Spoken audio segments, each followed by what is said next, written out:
एक दिन गौतम बुद्ध एक गांव में उपदेश दे रहे थे। उपदेश खत्म होने के बाद बुद्ध प्रस्थान करने लगे। तभी वहां बैठे लोगों में से एक व्यक्ति उठकर बोला, हे बुद्ध, मेरा एक प्रश्न है। क्या आप मुझे बता सकते हैं कि ईश्वर है या नहीं? बुद्ध ने उस व्यक्ति से कहा, कोई काम का प्रश्न पूछ लो। वह व्यक्ति बोला, गुरुजी, क्या यह काम का प्रश्न नहीं है?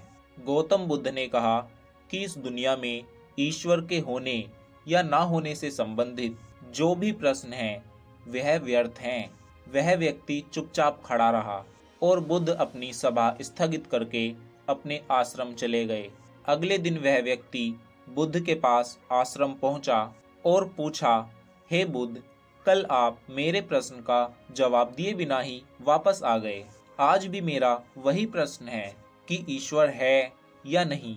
आपने सालों तपस्या की है, आपको इस प्रश्न का उत्तर जरूर पता होगा। आप मुझे बता दें। बुद्ध मुस्कुराए और बोले, क्या तुम आस्तिक हो या फिर नास्तिक हो?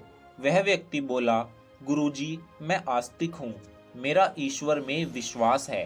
तब बुद्ध ने कहा, तुम कौन से ईश्वर को मानते हो? व्यक्ति बोला, मैं अपने कुल ईश्वर को मानता हूँ, जिन्हें मेरे पिता, मेरे दादा और उनसे पहली पीढ़ियां मानती हुई आई हैं। बुद्ध ने कहा, क्या तुम्हें उस ईश्वर के बारे में तुम्हारे पिता ने बताया है? वह व्यक्ति बोला, हाँ, मेरे पिता ने ही ईश्वर के बारे में बताया है और मैंने कई महात्माओं, साधुओं और ज्ञानियों से इस बारे में चर्चा की है। उन सब ने बताया कि सृष्टि का निर्माण ईश्वर ने किया है। तब बुद्ध ने कहा, क्या सभी लोग एक ही ईश्वर को मानते हैं? वह व्यक्ति बोला, नहीं, अलग अलग व्यक्ति अलग अलग ईश्वर को मानते हैं और पूजते हैं। बुद्ध ने पूछा, क्या तुम्हें ईश्वर में पूर्ण विश्वास है और तुम पूर्ण आस्तिक हो? वह व्यक्ति बोला, हाँ, मुझे ईश्वर में पूर्ण विश्वास है। बुद्ध ने कहा, जब तुम्हें ईश्वर के होने में विश्वास है तो फिर तुम मेरे पास क्यों आए हो? वह व्यक्ति बोला, हे बुद्ध, मैंने कई महात्माओं से, ज्ञानियों से और साधुओं से ईश्वर के बारे में चर्चा की और उन सब ने ईश्वर की महानता बताई और ईश्वर के बारे में बताया। लेकिन कल जब मैंने आपसे यह प्रश्न पूछा तो आपने कहा कि यह व्यर्थ का प्रश्न है, इसलिए मुझे आपके पास आना पड़ा। जब सभी लोग ईश्वर के बारे में इतनी बड़ी बड़ी बातें करते हैं और इतनी ज्ञान की बातें करते हैं, तब आप ईश्वर के बारे में कुछ नहीं बोलते और कहते हैं कि यह व्यर्थ का प्रश्न है।